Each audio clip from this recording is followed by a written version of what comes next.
എല്ലാവർക്കും നമസ്കാരം. അങ്ങനെ ഇടപരിപാടി വളരെ സന്തോഷപ്പെട്ട് ഉദ്ഘാടനം ചെയ്തിരിക്കുകയാണ്. എല്ലാവിധ ആശംസകളും പറയുന്നു. പിന്നെ ഇന്നത്തെ കാലത്ത് ഇങ്ങനെയൊക്കെ പ്രവർത്തനങ്ങൾ നടത്തുമ്പോൾ കൂടുതൽ ആൾക്കാർക്ക് നമ്മുടെ കലയും കാര്യങ്ങളും മനസ്സിലാക്കാനുള്ള നല്ലൊരു അവസരം കൂടെയാണ്. അത് നമ്മുടെ ഈ പഴയ കൊട്ടാരത്തിൽ തന്നെ ചെയ്യാൻ പറ്റിയതിൽ നമുക്ക് വളരെ സന്തോഷമുണ്ട്. പിന്നെ ഇപ്പോൾ കൂടുതൽ എല്ലാവരും പക്കമേളങ്ങളും പ്രത്യേകിച്ച് തമ്പൂര് ഉൾപ്പെടെ എല്ലാവരും ഇപ്പോൾ എന്താണ് മൊബൈൽ ആപ്പിലാണ് വയ്ക്കുന്നത്. ഇപ്പോൾ ശരിക്കൊരു തമ്പൂര് പോലും കൊടുക്കുകയാണെങ്കിൽ ഇപ്പോൾ നമ്മൾ പഴയ ആൾക്കാർക്കൊക്കെ അറിയാം, പുതിയ ആൾക്കാർ ഇനിയിപ്പോൾ തമ്പൂര് എന്താണെന്ന് തന്നെ ഇനി പടം കാണിച്ചാലേ അറിയാൻ പറ്റും. എല്ലാം ഈ നമ്മൾ കൂടുതൽ ഡിപ്പെൻഡൻ്റ് ആണ് ആപ്സാണ്. പിന്നെ അവസാനം ആപ്പ് നമുക്കൊരു എന്താണ് ആപ്പാവരുത്. അപ്പോൾ നമ്മുടെ മാക്സിമം നമ്മുടെ കലകൾ പക്കമേളമായാലും സൗകര്യം അനുസരിച്ച് ബാക്കി എല്ലാവരും അതൊക്കെ ഉപയോഗിക്കണം. പിന്നെ തമിഴ്നാടൊക്കെ പോവുകയാണെങ്കിൽ നമ്മൾ പോയി അർച്ചന ചെയ്ത് കഴിയുമ്പോൾ നാഗസ്വരം ഇതെല്ലാം ഇപ്പോൾ ഭട്ടണം വെക്കുമ്പോൾ റെക്കോർഡാണ് വയ്ക്കുന്നത്. ഒരു വെളിയിൽ വെച്ചിട്ടുണ്ട് ഈ ചെണ്ടയും നാഗസ്വരത്തിനെല്ലാം. ഓരോരുത്തരുടെ സൗകര്യവും ആൾക്കാരുടെ കിട്ടാനുള്ള കുറവും അനുസരിച്ചാണ് ഇങ്ങനെയൊക്കെ കാര്യങ്ങൾ വരുന്നത്. ഞാൻ ചെറിയൊരു ഉദാഹരണം കൂടെ പറയാം. ഈ ഇപ്പോഴത്തെ മൊബൈൽ ടെക്നോളജി എത്രത്തോളം ശരിയാണ്, പക്ഷെ എന്നാലും എനിക്കുണ്ടായൊരു സംഭവം ഞാൻ പറയാം. ഞാനൊക്കെ പത്താംകോട്ട് ഒരു പോയി. പത്താംകോട്ട് എന്ന് പറയുന്നത് എല്ലാവർക്കും അറിയില്ല, പാകിസ്ഥാൻ്റെ അടുത്തുള്ള സ്ഥലമാണ്.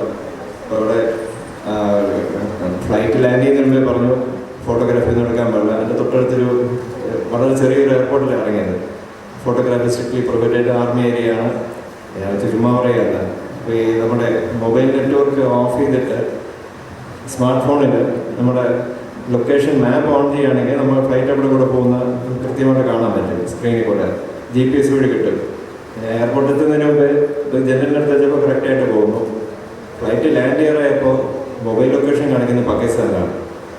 ഇവർ ഈ പറയുകയും ചെയ്തു ഫോട്ടോ എടുക്കാൻ. ഞാൻ സത്യം പറഞ്ഞാൽ പേടിച്ചു. ഇനി പ്ലെയിനാണെങ്കിൽ തട്ടിക്കൊണ്ട് പാകിസ്ഥാനിൽ പോയത്. അവസാനം ഫ്ലൈറ്റ് ലാൻഡ് ചെയ്യുമ്പോഴും ലൊക്കേഷൻ കാണിക്കുന്നത് പാകിസ്ഥാനിലാണ്. ലാൻഡ് ചെയ്ത് എയർപോർട്ടിൻ്റെ ഉള്ളിൽ വന്നപ്പോഴാണ് ലാൻഡ് ചെയ്തപ്പോൾ ഇന്ത്യ എന്ന് മനസ്സിലായി. എന്നാലും ടെക്നോളജി അതിന് വെല്ലാൻ അടുത്ത ടെക്നോളജി ഉണ്ട്. ടെക്നോളജി ഓരോ ദിവസവും നമ്മൾ മാറിക്കൊണ്ടിരിക്കുകയാണ്. അപ്പോൾ മാക്സിമം നമ്മുടെ കഴിവുകൾ കുറയ്ക്കാൻ വേണ്ടി AI കൊണ്ട് കഴിവ് കൂടിയ ആൾക്കാർ കൂടി വന്നിട്ട് കഴിവുള്ള കഴിവുകൾ കുറയ്ക്കുക. AI അത്യാവശ്യത്തിന് നല്ലതാണ്. എന്നാലും കൂടുതലും നമ്മൾ ആൾക്കാരെ കൊണ്ട് താളം അടിക്കുക, ശ്രുതി മീട്ടുക, ഇതൊക്കെ നമ്മളാരും മറന്നു പോകരുത്. എല്ലാവരും നല്ല ഭംഗിയായിട്ട് നൃത്തവും പാട്ടുമൊക്കെ ഇവിടെ അവതരിപ്പിക്കുക. കൂടുതൽ സംശയം അവതരിപ്പിക്കുന്നില്ല. എല്ലാവർക്കും വേണ്ട ആശംസകൾ. എല്ലാവരും ഈശ്വരൻ കേട്ടെ. നന്ദി, നമസ്കാരം. ഈ നൃത്തോത്സവത്തിന് എല്ലാ സഹകരണവും ചെയ്യുന്നതാണ് നമ്മുടെ നമ്പുരാൻ. അതിനോട് ഞങ്ങളുടെ എല്ലാവിധ നന്ദിയും രേഖപ്പെടുത്തുകയാണ്. ഈ നൃത്തോത്സവം ഔപചാരികമായി ഉദ്ഘാടനം ചെയ്ത ശേഷം ഡാൻസ് ഫെസ്റ്റ് ഉദ്ഘാടനം ചെയ്യുന്നതിനായി ചിലങ്ക കൊടുത്ത് ഞങ്ങളുടെ ബഹുമാന്യായ നൃത്തഗുരു ഗിരിജ ടീച്ചർ ശ്രീമതി ബിന്ദു ടീച്ചറിന് ചിലങ്ക നൽകിയാണ് ഇത് ഡാൻസ് ഔപചാരികമായി ഉദ്ഘാടനം ചെയ്യുന്നത്. അതിനായി രണ്ടുപേരെയും വളരെ ബഹുമാനപൂർവ്വം ഇതിലേക്ക് ക്ഷണിക്കുന്നു.